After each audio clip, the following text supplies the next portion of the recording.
नमस्कार, तपाईँ हेर्दै हुनुहुन्छ नेपाल पोस्ट। आज मिति विक्रम सम्वत 2079 साल साउनको 24 गते मंगलबार, ईस्वी सम्वत 2022 अगस्त 9 तारिक। दर्शक महानुभाव, सदाका चाहिँ आज पनि हामी देश तथा विदेशका हेर्नै पर्ने महत्वपूर्ण समाचारहरू, विभिन्न नेताका भनाई, यस्तै मनोरञ्जन तथा खेलकुद सम्बन्धी अपडेट अनि आज दिनभरि कहाँ के हुँदैछन् सम्पूर्ण जानकारीहरू लिएर शुभ बिहानीसँगै उपस्थित भइसकेका छौं। आउनुहोस् समाचार सुरु गरौं। मुख्य खबरका शीर्षकहरूबाट। निर्वाचन घोषणापछि 40 करोड रुपैयाँ खान खोजिएको राष्ट्रिय स्वतन्त्र पार्टीका सभापति लामिछानेको आरोप। अध्यक्ष ओली चढेको हेलिकप्टर आकस्मिक अवतरण। चुनावमा व्यवहारिक तालमेल जरुरी रहेको कांग्रेस नेताहरूको निष्कर्ष। नेताको नाम लिएर विकासको काममा व्यतिथि निम्त्याउने ठेकेदारलाई तह लगाउने भौतिक पूर्वाधार मन्त्री राईको चेतावनी। नेपाललाई प्लास्टिक प्रदूषण मुक्त बनाउन आफू प्रतिबद्ध रहेको वातावरण मन्त्री यादवको भनाई। पछिल्लो 24 घण्टामा देशभर थप 937 जनामा कोरोना भाइरसको संक्रमण पुष्टि, थप 1 जनाको ज्यान गयो। पर्वतमा विद्युत सर्ट हुँदा 1 जनाको मृत्यु, 12 जना घाइते। असमान ढंगले तलब बढाएको भन्दै अर्थ मन्त्रालयमा नासुहरूको धरना। भारतमा मन्दिरमा भागदौड मस्जिदा 3 जनाको ज्यान गयो। र आईसीसीको जुलाई महिलाको उत्कृष्ट खेलाडीको नतिजा सार्वजनिक। पुरुषतर्फ श्रीलंकाका जयसूर्य र महिलातर्फको उपाधि इंग्ल्यान्डलाई। अब समाचार विस्तारमा सुन्नुहोस्। राष्ट्रिय स्वतन्त्र पार्टीका सभापति रवि लामिछानेले निर्वाचन भएपछि 40 करोड रुपैयाँ खाना खोजिएको आरोप लगाउनु भएको छ। निर्वाचनको मिति घोषणा भइसकेको अवस्थामा वर्तमान शेरबहादुर देउवा नेतृत्वको सरकार काम चलाउ भइसकेको तथा प्रदेश र प्रतिनिधि सभाका सांसदलाई 3 महिना तलब तथा भत्ता दिएर 40 करोड रुपैयाँ व्यर्थ खर्च गर्न खोजिएको आरोप लगाउनु भयो। राष्ट्रिय स्वतन्त्र पार्टीको काभ्रेपलाञ्चोक जिल्ला भेलालाई बनेपामा सम्बोधन गर्दै लामिछानेले आगामी 3 महिनामा प्रदेश सभा र प्रतिनिधि सभाका सांसदले निर्वाचन प्रचार बाहेकको केही पनि काम नगर्ने भएकाले तलब भत्ता लिन नहुने बताउनुभयो। 3 महिनामा 825 सांसदले पाउने तलब भत्ताले देशका कयौं स्थानमा बर्थिङ सेन्टर र दुर्गम अस्पताल बनाउन सकिने लामिछानेको भनाइ छ। निर्वाचन घोषणापछि पनि 40 करोड भन्दा बढी रकम किन पचाउन खोजिँदैछ भनेर प्रश्न समेत गर्नुभयो। आफूहरूले देशको ढुकुटीमा कहिले र्याल नचुआएको पनि उहाँको भनाइरहेको छ। नेकपा एमालेका अध्यक्ष केपी शर्मा ओली चढेको सिमरिक एयरको हेलिकप्टर सिमरा विमानस्थलमा आकस्मिक अवतरण गरिएको छ। सोमबार दिउँसो पार्टी कार्यक्रमका लागि रौतहटको गौर जान उडेको सो हेलिकप्टर खराब मौसमका कारण सिमरा विमानस्थलमा आकस्मिक अवतरण भएको हो। वर्षाका कारण हेलिकप्टर गौर जान नसकेर सिमरा विमानस्थलमा सुरक्षित अवतरण गरिएको बताइएको छ। हेलिकप्टरमा अध्यक्ष ओली सहित उहाँका सहयोगी पनि सवार हुनुहुन्थ्यो। मौसम सुधार नभएपछि अध्यक्ष ओली आधा घण्टापछि स्थलमार्ग हुँदै रौतहट पुग्नु भएको थियो।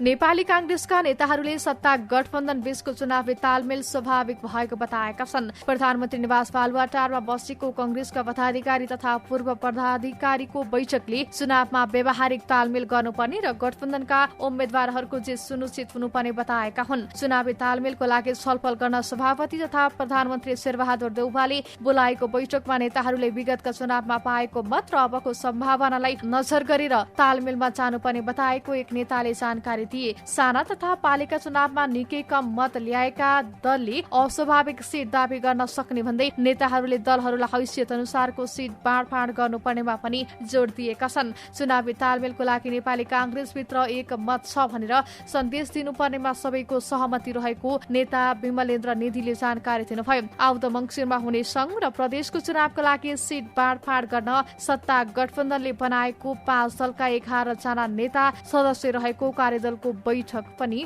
बसेको थियो।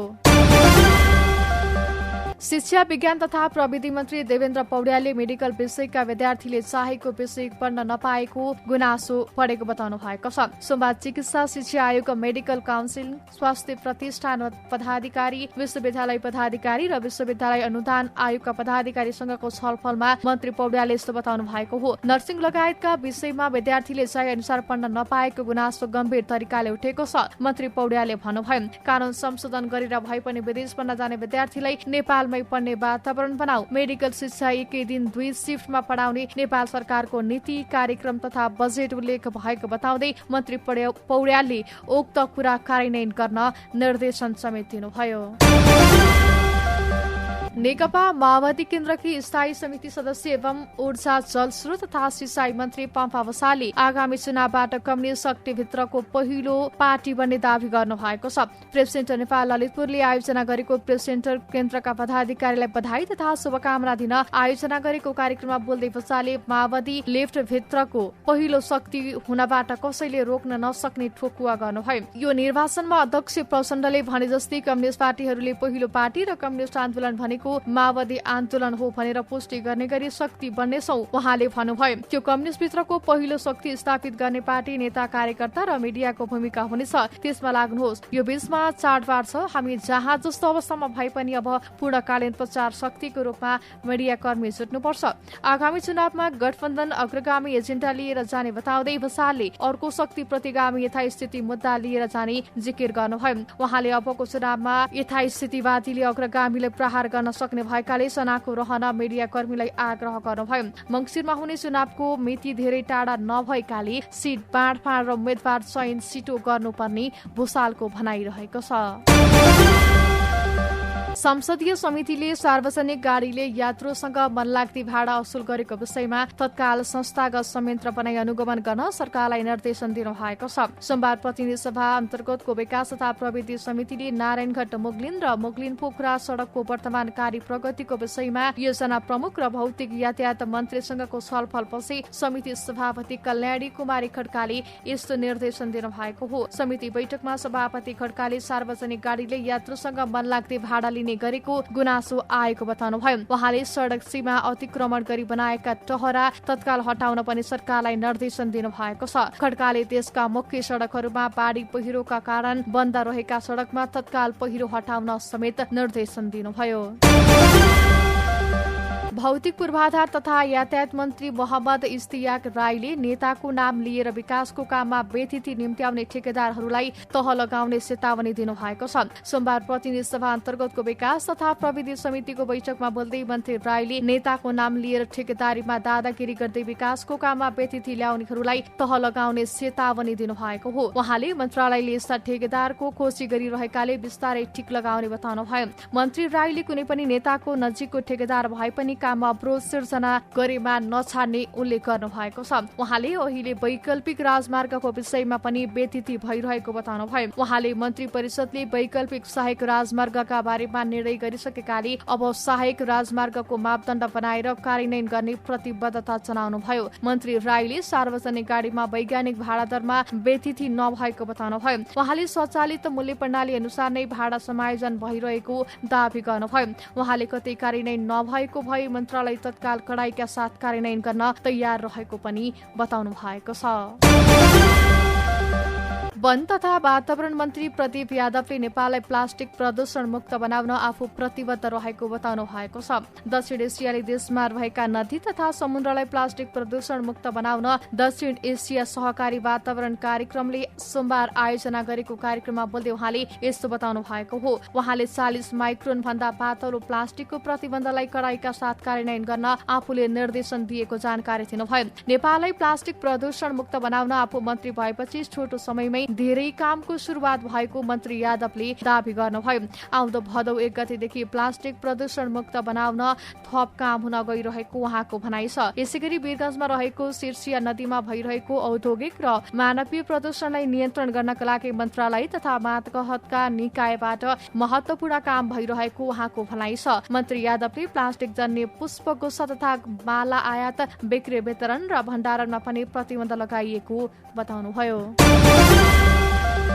सांसदहरूले अन्तर्राष्ट्रिय बजारमा पेट्रोलियम पदार्थको मूल्य घटिसकेको सन्दर्भमा नेपालमा पेट्रोलियम पदार्थको मूल्य समायोजन गरी तत्काल घटाउन सरकारको ध्यानकर्षण गराएका छन्। राष्ट्रिय सभाको सोमबारको बैठकको विशेष समयमा बोल्ने सांसदहरूले भारतबाट पनि पेट्रोलियम पदार्थको मूल्य 2 पटक घटेर आइसकेको तर नेपालमा मूल्य समायोजन नभएको भन्दै तत्काल मूल्य घटाउन सरकारको ध्यानकर्षण गराएका हुन्। बैठकमा सांसद दिलकुमारी थापाले वर्तमान सरकारले जनताका समस्याप्रति कम चासो दिएको आरोप लगाउँदै मूल्य वृद्धि नियन्त्रण गर्न सरकारको ध्यानकर्षण गराउनुभयो। अन्तर्राष्ट्रिय स्तरमा पेट्रोलियम पदार्थको मूल्य बढ्दा र घट्दा सोही अनुसार समायोजन हुनुपर्नेमा हाल दुई पटक मूल्य घटेको, तर नेपाल आयल निगमले किन मूल्य नघटाएको भनी प्रश्न गर्नुभयो। यस्तै सांसद दिपा गुरुङले राज्यले युवालाई सही दिशा दिन नसके युवावर्ग विकृतिको शिकार हुन सक्ने बताउँदै खेलकुद मन्त्रालयको बजेट कम भएको टिप्पणी गर्नुभयो। खेलकुद विकास र समृद्धिको परिचायक भएको बताउँदै उहाँले सरकारले खेलाडीलाई सम्मान गर्ने गरी हौसला बढाउने कार्य गर्नुपर्नेमा जोड़ दिनुभयो। सांसद किमलाल देवकोटाले सुशासनका लागि पारदर्शिता आवश्यक रहेकोमा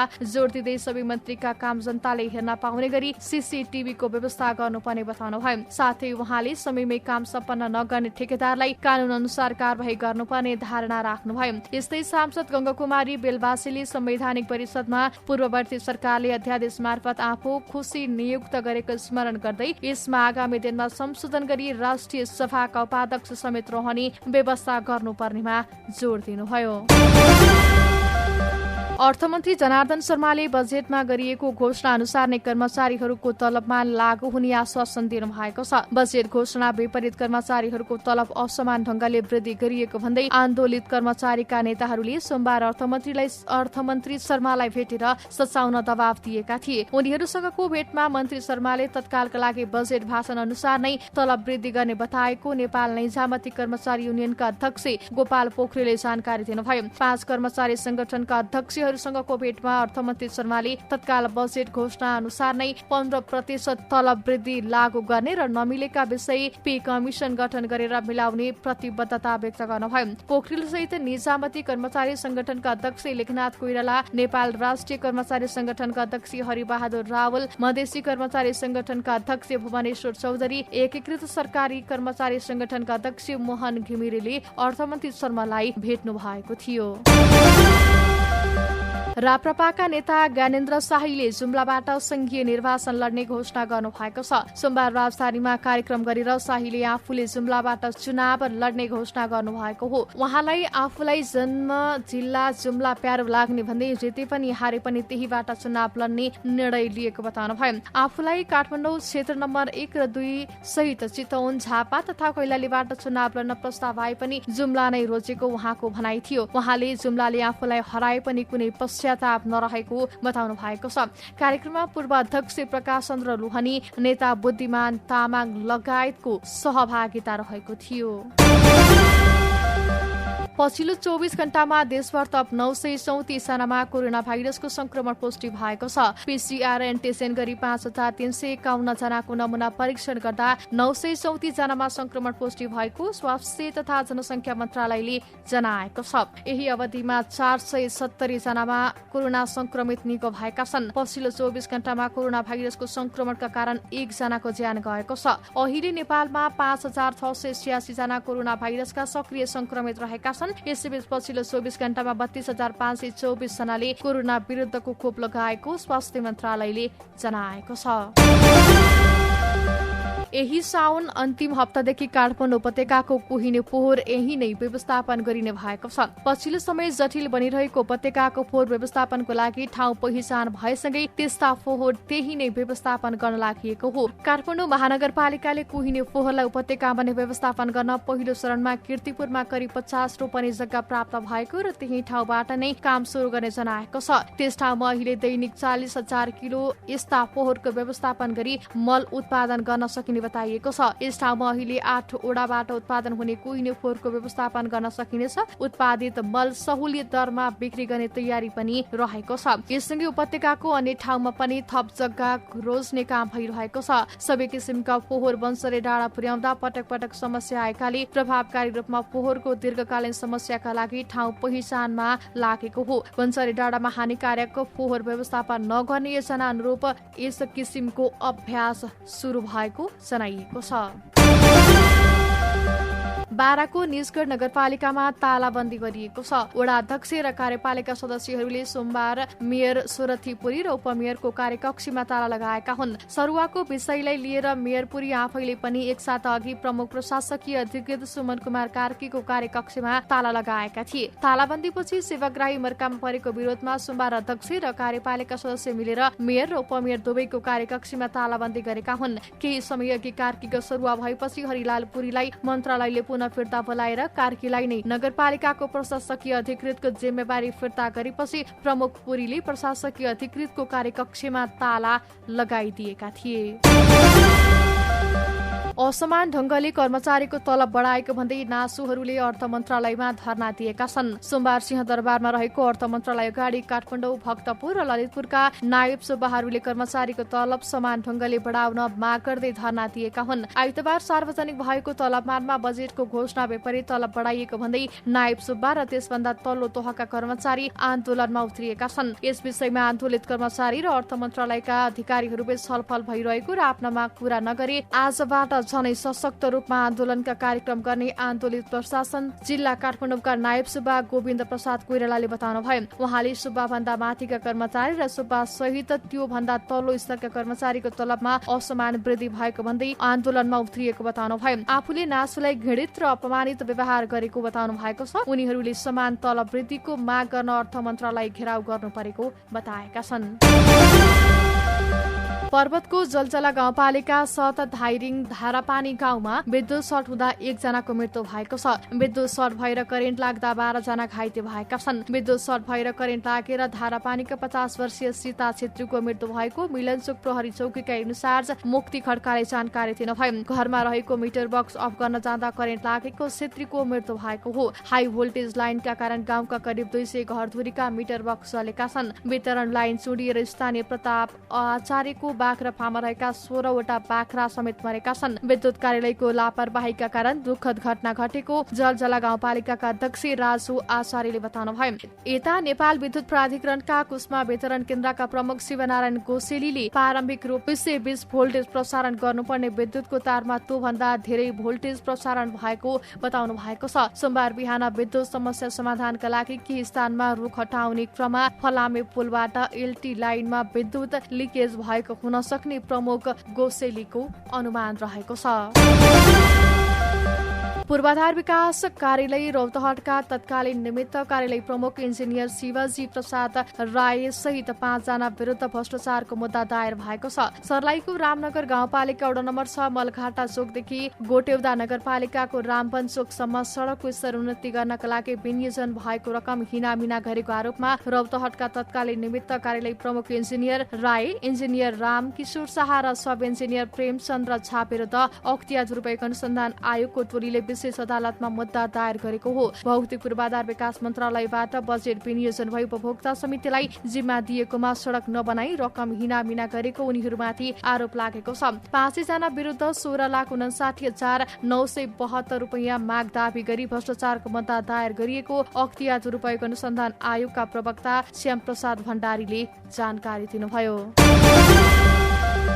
जिल्ला अदालत बागलुङमा गएको आर्थिक वर्षमा 495 मुद्दा दर्ता भएका छन्। ती मुद्दामा 232 सम्बन्ध विच्छेदका थिए। अघिल्लो वर्ष सरेर आएका 331 मुद्दामा पनि 40% सम्बन्ध विच्छेदकै मुद्दा रहेको श्रेष्ठदार सूर्य प्रसाद भण्डारीले बताउनुभयो। अघिल्लो वर्ष कोरोनाका कारण थोरै मुद्दा अदालतमा दर्ता भएका थिए। गएको आर्थिक वर्ष जस्तै हरेक वर्ष जसो दर्ता हुने 500 हाराहारी मुद्दामा 40 देखि 50% सम्बन्ध विच्छेदका देखिएका छन्। सम्बन्ध विच्छेदलाई मात्र हेर्दा झण्डै 20% पुरुषले पनि मुद्दा दिने गर्छन्। वैदेशिक रोजगारीको कारण सम्बन्ध विच्छेदमा पुग्ने बढी देखिएको उहाँको भनाइ छ। वैदेशिक रोजगारीकै कारण यो अवस्थामा आएको उहाँको भनाइ छ। सानो उमेरमा विवाह हुने, अनमेल तथा अन्तर्जातीय विवाह पनि धेरै समय टिक्न नसकेर सम्बन्ध विच्छेदमा पुगेको देखिएको अधिवक्ता गीता श्रीषले जानकारी दिनुभयो।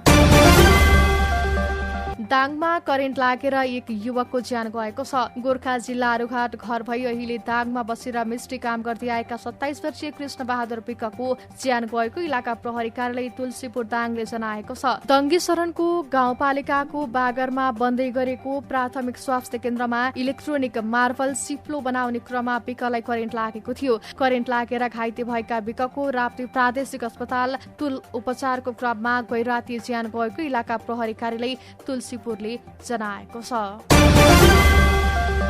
आइतबार 10 अङ्कले बढेको शेयर बजार सोमबार भने घटेको छ। शेयर बजार परिसूचक नेप्से सोमबार 17.67 अङ्कले घटेर 2106.16 बिन्दुमा झरेको छ। सोमबार उत्पादन र म्युचुअल फण्ड बाहेक सबै समूहको शेयर ओह्रालो लागेको छ। जलविद्युत विकास बैंक अन्य र जीवन बीमा समूहको शेयर उच्च अङ्कले घटेको छ। नेप्सेसँगै कारोबार रकममा पनि कमी आएको छ। 214 वटा कम्पनीको 65,27,000 किता शेयर 2,85,70,00,000 रुपियाँमा कारोबार भएको छ। सबैभन्दा धेरै शिवम सिमेन्टको 20,71,00,000 रुपियाँको शेयर किनबेच भयो। सोमबार जानकी फाइनान्सको शेयर 4% भन्दा धेरै तथा Samling power, Asian life insurance, Karnali Bikas bank, mountain hydro Nepal र युनाइटेड मोदी हाइड्रोको शेयर 3% भन्दा धेरैले घटेको छ। समग्रमा बजार घटे पनि गुराँस लघु वित्त र हिमालयन हाइड्रोको शेयर 10%ले बढेको हो।